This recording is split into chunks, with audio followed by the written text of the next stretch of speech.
500 anos antes de Cristo, viveu um filósofo chamado Heráclito. Heráclito, na cidade de Éfeso. Éfeso hoje pertence à Turquia, uma região da Turquia. O Heráclito era genial. Uma das suas frases mais conhecidas, quando ele diz assim: quando você voltar num rio onde você já esteve, não será mais a mesma coisa. Porque não só o rio terá mudado, como você também terá mudado. Esse é o Heráclito. Nessa figura que eu quero mostrar para vocês agora, vocês têm aí uma homenagem não nossa ao Heráclito, e em grego antigo, essa frase que a gente acabou de comentar sobre a questão das mudanças, né? Ainda o Heráclito, nesse slide a gente vê uma frase bacana dele, né? Quando ele diz assim: tão profundo é o espírito criativo que você jamais descobrirá os seus limites, mesmo que procure-o em todas as trilhas. Ou seja, a criatividade sem limites, né? Não há limites para a imaginação, para a criatividade. Uma outra frase interessantíssima do Heráclito, e nesse slide que eu estou mostrando, ela está em inglês, devido à referência que a gente tomou, e o Heráclito, então, eu vou traduzir aqui para vocês. Ele diz assim, né, aqueles que enfrentam a vida, que vivem a vida da mesma forma como uma criança, brincando, empurrando e mexendo nas peças do seu brinquedo, possui o poder dos reis. O Heráclito aqui, então, traz esse conceito da liberdade que as crianças têm, da fantasia, da imaginação, sem limites, sem as restrições que a gente acaba se impondo, e que a sociedade, que as escolas impõem para a gente, à medida que a gente vai crescendo. Eu gosto muito também dessa outra figura aqui, que eu quero mostrar para vocês, dessa fotografia. E ela mostra, veja que foto linda, né? Pelo menos para mim. Você está num museu e você tem aqui duas menininhas curiosíssimas, tentando ver o que é que está acontecendo ali nos bastidores, né? Se tiver uma dimensão que eu acho que é mais importante no processo criativo, é a curiosidade. Então, um dos segredos que a gente podia dar assim, de ser criativo é ser curioso. Investigar tudo que está em nossa volta, que às vezes a gente não percebe. E que as crianças nascem já com esse dom e com esse talento, né? Existe uma publicação bem interessante de um médico pediatra brasileiro chamado Pedro Bloch. E o Pedro Bloch traz algumas definições bacanas. As crianças, ao serem perguntadas, defina isso, defina aquilo, elas têm sacadas muito interessantes, que mostram como de fato elas são criativas. Deixa eu mostrar algumas dessas definições para vocês aqui nos nossos slides, né? O que é um helicóptero? Helicóptero é um carro com ventilador em cima.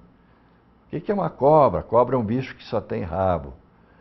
O que é uma rede? É uma porção de buracos amarrados com barbante. O que é sono? Sono é saudade de dormir. O que é esperança? É um pedaço de gente que sabe que vai dar certo. A criança tem de fato, a criança tem essa liberdade, né? Me lembro de uma situação que uma amiga minha aqui de Curitiba me contou. Ela era professora numa escola e tinha uma cartilha onde as crianças tinham que desenhar, pintar, né? Então, era uma figura onde tinha uma série de vacas num pasto e uma árvore frondosa. Então, tinha algumas vacas embaixo da árvore, na sombra, e algumas vacas no sol. E o desafio para as crianças era o seguinte: pintem as vaquinhas que estão com calor. E a professora passa e vê que uma das meninas estava pintando a vaquinha que estava na sombra. Né? E a professora foi tentar corrigir a menina, porque na percepção dela era que estava embaixo do sol. E rapidamente a menina falou: não, professora, justamente elas estão embaixo da árvore, porque são aquelas que estão com mais calor. A criança tem essa liberdade, essa imaginação, né? Tem uma outra história muito rica que mostra a imaginação das crianças. E a menina estava fazendo um desenho, a professora chegou e perguntou para ela: o que é que você está desenhando? E ela disse: eu estou fazendo um retrato de Deus. E a professora disse: mas ninguém sabe como é que é Deus. E ela diz, vão saber daqui a pouco, professora. Então, de novo, essa volta à infância que a gente tenta explorar aqui nesses nossos slides, que eu queria continuar aqui, então, mostrando e explorando com vocês. Grupos criativos. Tá? Não existem pessoas mais criativas, pode ser num ponto ou no outro, mas no ambiente que a gente está trabalhando, que é o ambiente empresarial, né, nós estamos falando em grupos criativos. Ninguém melhor do que o professor Domênico De Masi explora, nesse seu livro chamado A Emoção e a Regra, a história de 13 grupos criativos que mudaram as nossas vidas, que estão listados aí no nosso material para você ver. E o argumento principal do professor De Masi é a combinação de pessoas imaginativas, pessoas fantasiosas, com pessoas realizadoras. O professor De Masi explica isso, explora isso de uma maneira tão legal, quando ele diz assim, poucas pessoas têm simultaneamente essa habilidade de imaginar coisas e de colocar em prática.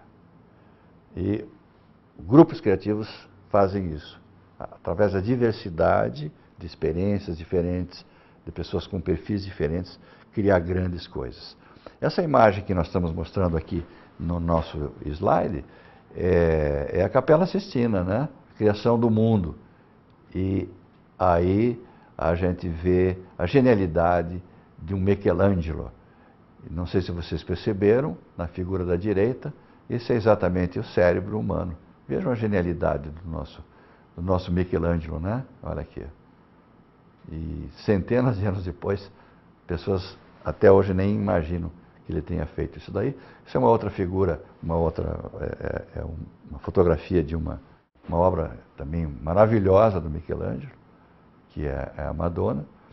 E o De Masi, então, é o nosso inspirador nessa área do processo criativo, autor de inúmeros livros, e terminando com essa reflexão dele, né? Quer dizer, não basta você colocar de forma mecânica pessoas imaginativas e concretas.